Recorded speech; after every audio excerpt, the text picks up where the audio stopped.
Hi, everyone, and welcome back to Spotlight with Scientists in School. Today, we're kicking off season 3, and we're doing it with the one and only Jesse Hildebrand. Jesse is a science communicator who is passionate about all things science. Today, he's going to tell us how he founded Science Literacy Week and his role as VP of Exploring by the Seat of Your Pants. That's a program that connects classrooms with scientists and explorers from across the world, virtually. So let's head on over and meet Jesse. Hi, everyone. Welcome to Spotlight. I'm so excited today. I'm joined by Jesse Hildebrand. Thanks for being here. Hey, I'm so excited. Scientists in School is the best. This is great. I am so excited. I have watched you interview other people. And what I love is your enthusiasm. It's contagious. You're always so excited about science. I love it.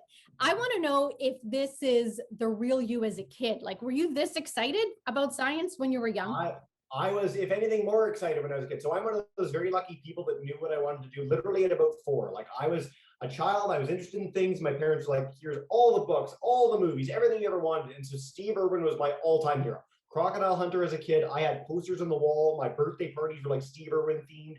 And the idea that you can make a living out of just sharing how passionate and excited you are about wildlife and the natural world and the cosmos, that is as magical to me now as it was when I was 4. And so I've always wanted to, do this. It is so much fun to get to share this with people and to invoke that sense of wonder. So yes, enthusiasm has been since birth. Yay. I love it. Sense of wonder. It's so true, right? And I just find when someone is that excited, it's hard not to jump on that bandwagon, right? So it's really great watching you. The other thing I found interesting, I'm going to share a little secret with you. I went to school way before you.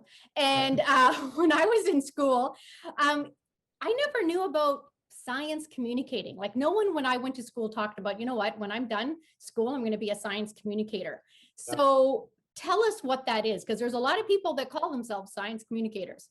Yeah, more than ever there are. I mean, even I've been in this field for 7 years now in a professional capacity, and I can tell you that in 2014 when I started, it was completely different than it is now. It's still not a very big field, but as I said in the first answer, you get to convey the magic of the natural world and of science and of this great story that science tells to the public. That is the essence of being a science communicator. And so there's a lot of those sort of roles that you probably did run into as a child, going to a zoo, going to an aquarium, a museum. The people that help share those stories are by definition science communicators. Now, the difference now is that unlike those being a lot of volunteer roles, there's more and more paid roles. I guess a lot of groups are recognizing how important it is to tell that story in a really meaningful and impactful way. And so you're starting to see bigger roles and broader things and people going way above and beyond just talking on camera. They're creating beautiful art, they're creating music about science, they're doing all sorts of things that are so wildly creative. Ultimately to share these ideas in a meaningful and diverse way. That's the biggest joy of this field now, is that there's so many options for people. So that's my take on it. And when you mentioned the songs, it reminds me of my kids looking up science communicators, and they had people who have come up with songs, how to memorize the periodic table, and like all these great things. There's a lot of fun stuff out there when you start looking for it. My Mind in Songs, we did a program recently called the Global Biodiversity Festival. And it was like world orchestras around the world standing on like glaciers and epic places doing this piece, highlighting climate and highlighting these special places. And I was completely, gobsmacked by this. I heard, symphony orchestra, like, what's that going to be about? And I'm there and I'm like, I read all the books on climate. I've heard all these stories. I talked to scientists, and that really touched me. And so I think that the more approaches you have like that, the more people you can touch. And I think that's beautiful. Yeah, absolutely. All right. So you are the founder of Science Literacy, which is coming up.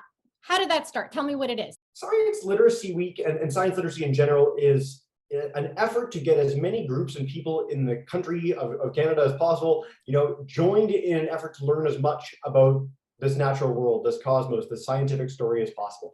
It started literally the day after I finished university. I approached the local library at University of Toronto where I went, and I said, look, there's always this book display, and it's Harry Potter and it's Hunger Games at that time, and why not for 1 week bring out popular, accessible science books and encourage people to read something a little bit different? So they agreed, much to my surprise, and professors got on board and did some very accessible talks to the public. And it grew and grew and grew until it became Canada's largest science event, which I pinch myself daily for.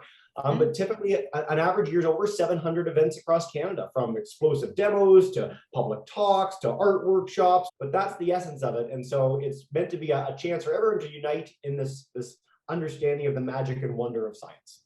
And what a great theme they picked this year, climate change, right?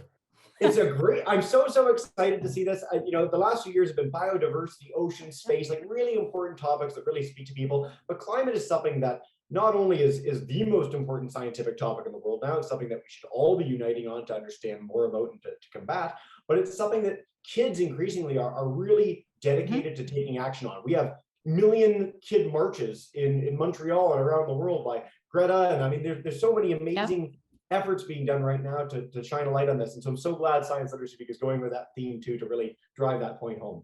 It's a great theme. So if you're a kid and you want to make a change, what are some actions like you talked about? What can they do? Yeah, it's funny with Exploring by the Seat of Your Pants, which I know we might talk about in a minute.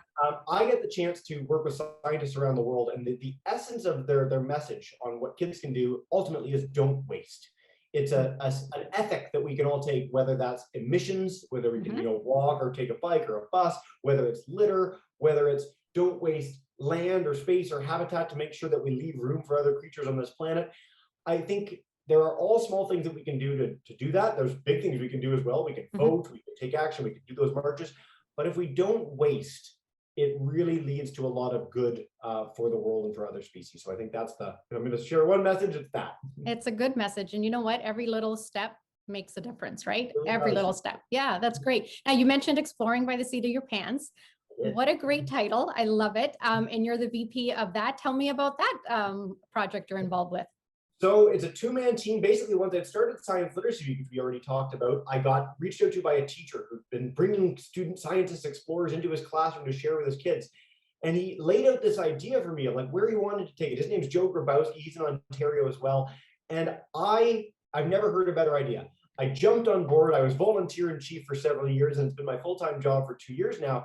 And we get to do 40 to 50 live free broadcasts connecting the most amazing people on this planet with kids all around the world. So people who rode across the Atlantic Ocean or gyrocoptered around the world or scientists saving species in the Costa Rican jungle, we get to share those stories live and directly with kids where they get to interact with them and have a conversation.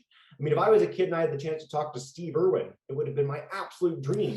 And we get to facilitate that every single day, which is such a magical experience. So that's the essence of what we do.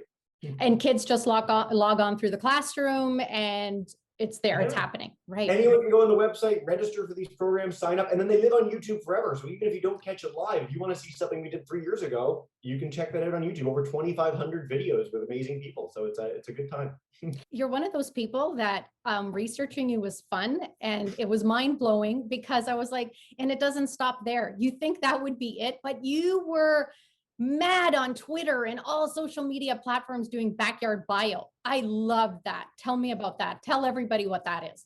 Yeah, so last year for Exploring by the Seat of Your Pants, we did the Global Biodiversity Festival, this huge conglomeration of conservation experts around the world. And we said, you know what, why not go outside if you're watching this and take a picture of some living thing near you?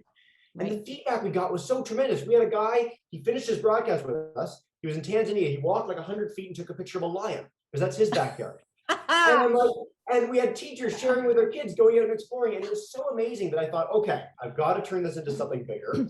And so that was the point of this past May, is we wanted to get people and especially kids around the world out exploring the natural world near them, literally their front yard, their backyard, local stream, forest, and observing more closely all the living things that are near you. My contention is that anywhere you are on this planet, if you spend 10 minutes just paying attention, looking and listening, you'll find at least 10 species. 10 different ways of making a living on this planet. We wanted to encourage so many kids to think of the world that way, as this place of majesty and so much life, share what they found, and we connected them together. So we'd have classes in England with classes in Korea and the US and Canada, all where the kids get to lead that conversation to be like, here's what lives near me, what lives near you, how do we share this, and what a magical world it is out there. It was the most fulfilling thing ever. Like, it was so much fun to get to do this, and we're so excited to take it even bigger next year. I love that idea that someone's backyard could have a lion, right? And someone's could have like a tarantula. It's really fascinating. And I find when you get kids going outside, exploring nature and loving it, then, if inside them, then they want to do stuff for the planet and take care of it, right? It just kind of snowballs into something beautiful and magical. I love it. Yeah, I got my niece and my nephew into birding because scientists in school did a backyard bird watch. And my sister said to me the other day, since we started that, every sound outside has become something special to the kids, right? And it's exactly that. All of a sudden, they're just aware and they're interested, but they also have the sense of caring, right? Like they just love everything. It validates their passion. It makes them excited to learn more. I did a program with a class, a one-on-one program about backyard bio, and the teacher got back to say that some of my kids have a kindred spirit in you for the first time. And I mean, my jaw hit the floor. There's no better, you can't buy that sort of anecdote, because now this thing that they maybe thought they were nerdy or dorky, or they didn't think that anyone would agree with them. And there's me being like, this is the greatest thing of all time. Right. And they now feel that way. And I mean, that's such a special connection to have. And you're absolutely right. Like whether it's birds or insects or whatever you're on, if you just think about it in a different way, you take that different perspective. It's the essence of science. It can change your life. So Jesse, I know that you love screaming from the rooftops how cool science is these days, right? Every day. What's the coolest thing that you are following right now? There can truly be no cooler thing than the race to develop the vaccines that are changing all our lives and ending this pandemic slowly but surely. It has been so amazing in a year and a half to go from, wow, we have this real threat, to all the scientists and doctors and technicians and governments of the world uniting to save literally millions of lives. I mean, this is unprecedented in world history. The technologies we develop now from this will go forth to change medicine as we know it for the next century. That is unbelievable. We should all be like on the ground, thanking every doctor. I know. Amidst so much going on in the scientific world, it's the most exciting time to ever be interested in space, in climate, in biodiversity, all these things. There's nothing that holds a candle to that. That is really science at its absolute best, is what led to what we have now. So I know. And it is the collaboration that I love, that everybody worked together to get it done. Yeah. I love your enthusiasm. Are you ever like just down and I'm like a hummingbird. I finish these broadcasts and I just like flop out. I'm not, I'm a very happy guy. I live in Canada. Love it. Like the best place to be. I'm so lucky. If I break my arm, I go to the doctor, they fix it for free. I can go to the grocery store across the street and get food from around the world. Like it's a good life. It is. I'm very happy.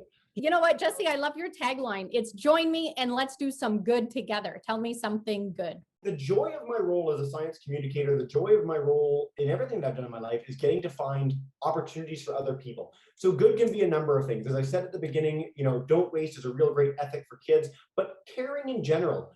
And that doesn't need to mean, you need to care about conserving things. It doesn't mean you need to care. There was a video I saw recently. It was a new view of the moon. They took a telescope out to the streets of LA and looked at the moon. And that perspective shifting, just to care, wow, the cosmos is out there. That's important. That's worth knowing about. That's worth showcasing and celebrating. That's what good can be. And regardless of the field, I don't even mind if it's science or not. It could be history. It could be art. Care about the things that you do in life. Care about showing that and sharing that with other people, and unite over positivity rather than negativity. I think that if everyone did that, it would be a much better place. And I think that there's increasingly signs that people are excited to do that and to connect with one another. It's one of the big things that we've seen over the last year. People want to share good stories. They want to unite in joy. And I love to help do that as much as I can personally. Oh, and you do. You bring a lot of joy. I love watching your videos, your passion. Honestly, it's infectious. All right. I'm going to do my favorite part of Spotlights, Fast Five. Sure. I didn't give you the questions. I actually tried to guess what your answers would be based on what I've seen, but I'll see if I'm right. All right. Are you into camping or glamping? Camping. Yeah, I thought you'd say that. Yeah. I've camped for like 12 years in a row since I was a very little kid. Pinery Provincial Park on Lake Huron is just the best place, like a home away from home for me. Oh, we have scientist Heather at Scientists in School, and she goes there every year. She loves it there too. Passenger or driver? Driver. I love to drive. Like my whole family loves to drive. I could drive like 10 hours, no problem at all. Totally enjoyable. Awesome. Would you rather travel by train or airplane? Airplane. I love trains though. I did train across Canada once. That was one of the coolest things I've ever done. Toronto to Vancouver, great time. Oh, cool. I love to fly. Being above the clouds is amazing. It is, right? Are you a night owl or an early bird? I'm more of a night owl, but I'm not really either. I have a pretty old man schedule. It's pretty exciting. My fiance is a real morning person and it's very scary for me. Yeah. All right. This is my favorite one. I really want to know if you prefer to be an interviewer or an interviewee. I prefer to be an interviewer. I love both. This has been a really fantastic program. I love getting to ask questions of other people and to learn and listen. I know I talk a lot, and I do like to talk, but I You really listen. I do like to listen more. I always learn something when I get the chance to work with people, and so that's always a great pleasure for me. I loved it. Thank you so much for taking the time. This is the best way to kick off season 3 of Spotlight with Scientists in School. You got the coveted spot there, Jesse. Thank you so much. We wish you all the best, and I'm going to keep following you. I think you do amazing work. Thank you. Thank you so much, Betty. I really appreciate it. Have a wonderful day and enjoy Spotlight of Science, everyone, for the whole year. Thanks. See you.